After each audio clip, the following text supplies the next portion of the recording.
신부님 안녕하세요. 네, 반갑습니다. 네. 안녕하세요. 네, 잘 지내셨죠? 아, 그럼요. 네, 안녕하세요. 네. 반갑습니다.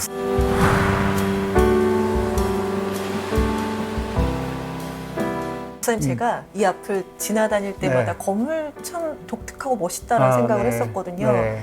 경동교회 소개 좀 해주세요. 네. 원래 경동교회는 1945년에 세워졌는데요. 지금의 이 건물, 소위 한국 현대 건축의 선구자로 알려진 우리 김수근 선생님하고 이 교회를 설계하신 김수근 선생님이 또 이 김수근 선생님이 지으셨거든요.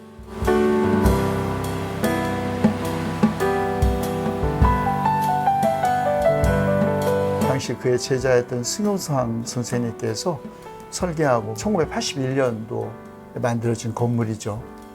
그 당시에는 이 건축물이 상당히 참 획기적이었죠.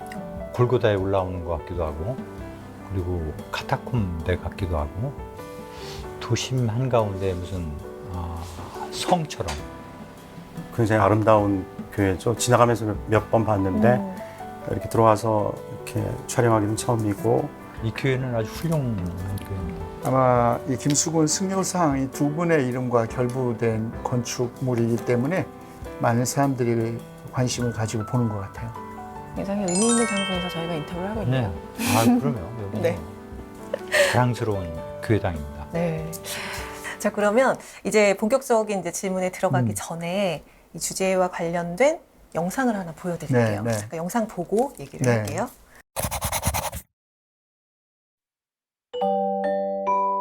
어린아이가 오줌을 싼 거예요, 이불에다가.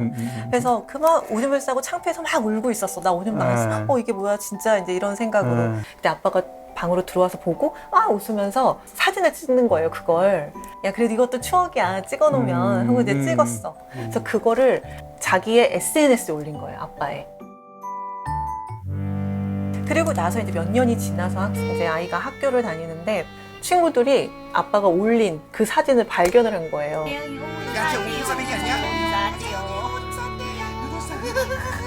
애들이 막 놀리고 왕따를 시킨 거예요. 그래서 아이가 너무 화가 나가지고 집에 왔는데 아빠가 마침 화장실에서 똥을 싸고 있는 거예요. 근데 그래서 애가 복수로 아빠 사진을, 똥 싸고 있는 사진을 찍어가지고 SNS에 올린 거예요. 그래서 그거를 아빠의 회사 분들이 그걸 다 보고 어머, 과장님 똥 싸는 사진 봤어? 똥 싸는 사진 놀린 거죠. 올라왔더라고. 또. 그런데 그게 아빠의 꿈이었어요. 그래서 벌떡 일어나서 이거 올리면 안 되겠구나. 나도 이렇게 수치스러운데. 그러면서 아이한테 아빠가 미안. 이거는 찍지 않을게, 올리지 그렇죠. 않을게. 이러면서 이제 끝나는 영화예요. 동영상. 네, 이 영화를 청소년들이 만들었대요. 그러니까 쉐어런팅과 관련된 네. 영화인 거죠. 목사님 어떻게 보셨어요?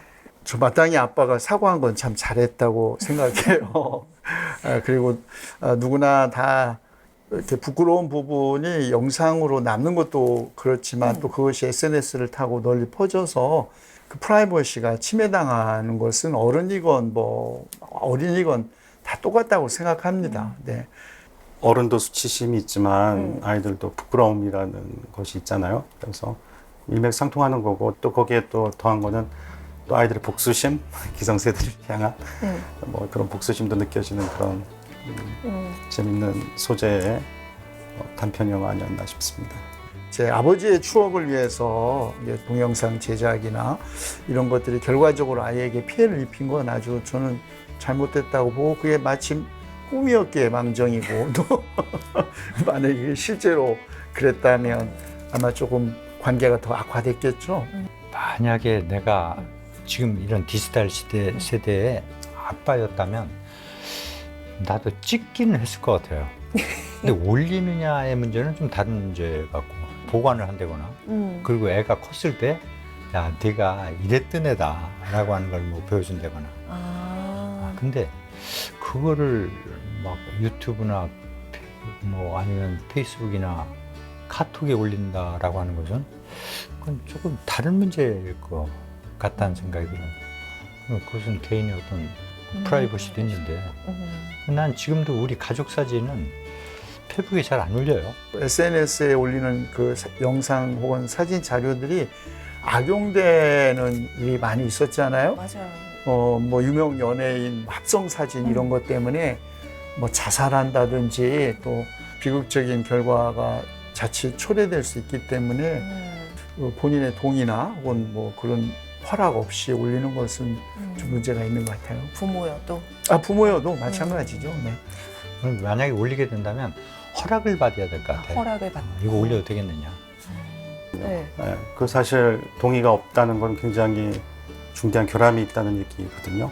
동의 절차는 굉장히 중요한 것 같습니다. 그게 뭐 우리가 공정을 얘기하고 하는데 그 공정의 과정에서 가장 중요한 부분이 타인의 동의를 받는 것, 아버지와 뭐 자녀의 그런 사이라고 하더라도 그 부모는 아이한테 충분히 설명해 줘야 될 의무가 있고 또 아이는 판단이 안 되면 부모에게 그걸 맡겨 분명한 차원의 동의가 있어야 되는 것 아닌가 싶습니다. 만약에 뭐 동의할 그런 의사 능력이나 이런 아직은 어리다면 그걸 올려선 안 된다는. 뭐 쉽게 얘기해서 선의의 의도를 가지고 올릴 수는 있겠지만 그것이 뭐 아이에게는 뭐 미래에 그 소위 요새 디지털이 다 기록화되는 거잖아요.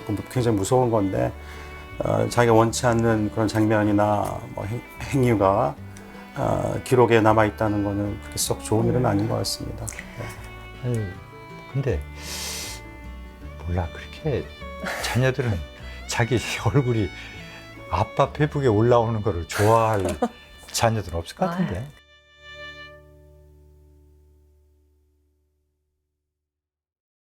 그럼 신부님, 네. 혹시 얼굴 인식 알고리즘이나 딥페이크에 대해서 들어보신 적 네, 있으세요? 들어봤습니다. 신문이나 방송에서. 네. 네네. 뭐 있어요? 들어봤는데 뭔 자세히는 잘 몰라요. 그러니까 쉽게 말하면 요즘 워낙 이제 AI가 많이 발달이 됐잖아요. 그래서 인공지능을 이용해서 이제 이미지를 합성하는 거예요. 카메라를 달아보세요.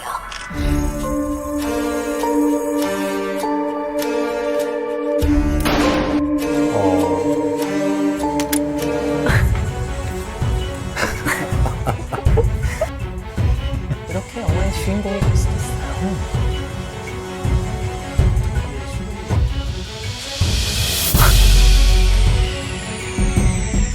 얼마나 재밌어. 재밌죠? 그렇죠. 오징어 게임에. 네. 이제 그런 기술적으로 그런 것들이 참 가능한 것이 한편으로는 놀랍기도 하고 또 다른 한편으로는 그게 자칫 이제 악용되면 네. 이제 개인의 프라이버시나 개인의 뭐 인격권 이래 상당한 침해를 줄 수 있기 때문에 조심해야 한다고 생각하고요. 그리고 나는 내 얼굴 사진을 가지고 카톡에 올려가지고 그 보이스피싱? 그거를 우리 학교 교수들이 한 2번 당한 적이 있어요. 맞아요. 내 얼굴을 도용해가지고. 이거 누구나 저런 위험에는 노출되어 있는 거죠. 맞아요. 그렇게 치면 우리 아이의 사진이나 이런 사진들을 올려서 그렇죠. 아이들 사진이 또 이용될 수도 있다. 그럴 수 있지 않을까요? 소아성애자네. 네. 소아성애자들한테. 맞아요. 네, 굉장히 무섭죠.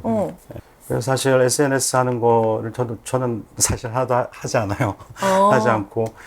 근데 저희 이제 85세 난 그 할아버지 신부님이 계신데 필리핀 출신 신부님이 저희와 같이 사시는데 이분은 SNS를 당신의 어떤 업사마 하시는 거예요. 밥 먹는 것도 찍고 뭐 하시는 것도 찍고. 그래서 지금 제가 신부님한테 지금 노출증 아니냐 이렇게 사진을 많이 찍냐. 그랬더니 당신은 이제 연결되고 싶으신 거예요. 그 원인은 그러니까 이제 이국 땅에 와서 여기 사시니까 필리핀에만 있는 당신을 아는 많은 사람들하고도 수시로 연락을 하고 수시로 연결되어 있다는 그런 어떤 연결감 혹은 뭐 이런 것들이 뭐 살아가면서 중요한 것 중에 하나이기 때문에 사실 그런 연결감들을 당신께서 느끼고 싶으신 건지